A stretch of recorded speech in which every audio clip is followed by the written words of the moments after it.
सांप की परछाई। बरसों बाद विनय ने अपने पैतृक गांव का रुख किया।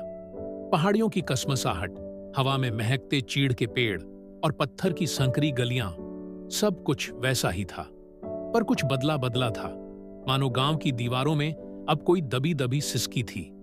गांव की बुजुर्ग दादी ने विनय को देखते ही आंखें नम कर लीं।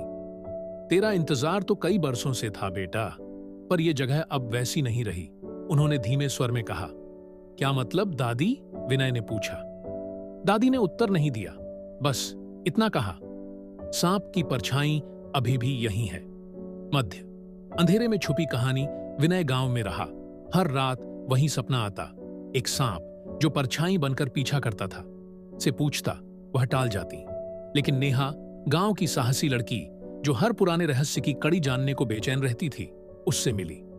तुम्हें पता है, तुम जिस घर में रुके हो वहां से ही सब शुरू हुआ था, नेहा ने कहा। क्या? विनय चौंक गया। नेहा ने बताया, 25 साल पहले तुम्हारे पिता ने एक रात कुछ ऐसा देखा था जिससे वो कभी नहीं उभर पाए। कहते हैं उन्होंने एक सफेद सांप को मारा था जो इंसान की परछाई में बदल गया था। उसी दिन से गांव में मौतें शुरू हो गईं। कोई चुपचाप चला जाता, कोई पागल हो जाता। विनय को यकीन नहीं हुआ। यह सब अंधविश्वास है, उसने कहा। नेहा मुस्कुराई। तो फिर हर मरने वाले की आंखें क्यों खुली होती हैं, जैसे उन्होंने कुछ देखा हो? रहस्य गहराता है। सांप की आंखें और मन का आईना। विनय ने अपनी रातों की नींद खो दी थी। हर परछाई डरावनी लगती। एक रात वह अपने पिता की पुरानी डायरी खोजता है। उसमें एक पन्ना था। मैंने जो देखा वह सांप नहीं था, वह मेरी ही परछाई थी जो मुझसे अलग होकर जीने लगी। डायरी के नीचे खून के धब्बे थे।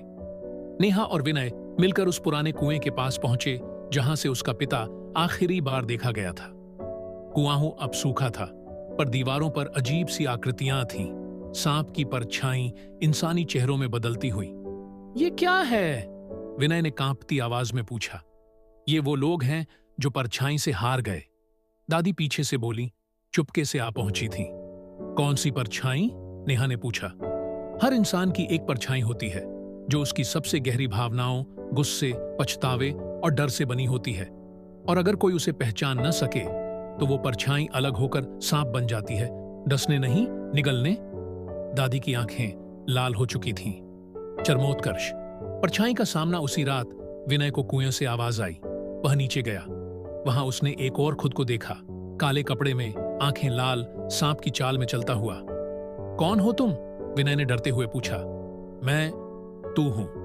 तेरा डर, तेरा गुस्सा, तेरा सारा वो अंधेरा जो तूने दबा रखा। मैं तुझसे अलग हो गया था, पर अब पूरा होना है। परछाई ने कहा। मैं तुझसे नहीं डरता, विनय चिल्लाया। परछाई हंसी। अगर नहीं डरता तो खुद को क्यों छुपाता है? पिता की मौत का दर्द, मां का अकेलापन, सब कुछ छुपा रखा है। क्या यही साहस है? विनय चुप हो गया। फिर उसने आंखें बंद की, गहरी सांस ली और कहा, हां, मैं डरता हूं, मैं टूटा हूं, पर अब मैं तुम्हें स्वीकार करता हूं। अचानक परछाई ने आकार बदलना शुरू किया। वो सांप बन गई, फिर धुएं में बदलकर गायब हो गई। अंत। सांझ की रोशनी में उजाला। अगली सुबह गांव में चुप्पी थी, लेकिन हवाओं में कुछ हल्का हो चला था। वर्षों से पहली बार कुएं से पानी निकला। गांव की बूढ़ी औरतें गाने लगीं। नेहा ने मुस्कुराकर कहा, अब परछाई नहीं लौटेगी। विनय ने देखा, उसकी परछाई अब सामान्य थी, बिना किसी सांप के आकार के। शायद नहीं, उसने कहा, जब तक हम अपने अंदर के अंधेरे को पहचानते रहें, तब तक वो हमें निगल नहीं सकता। दादी ने धीरे से मुस्कुराते हुए कहा, हर इंसान में एक सांप होता है, फर्क बस इतना है, तू उसे परछाई बना रहने देता है या रोशनी में ला देता है। तो कैसी लगी ये कहानी? आप मुझे कमेंट करके जरूर बताइए। और ऐसी ही और रोचक और रहस्यमय कहानियों को सुनने के लिए बने रहे मेरे साथ मेरे इस YouTube channel love in life skyline पार। तो मिलते हैं एक और नई कहानी के साथ।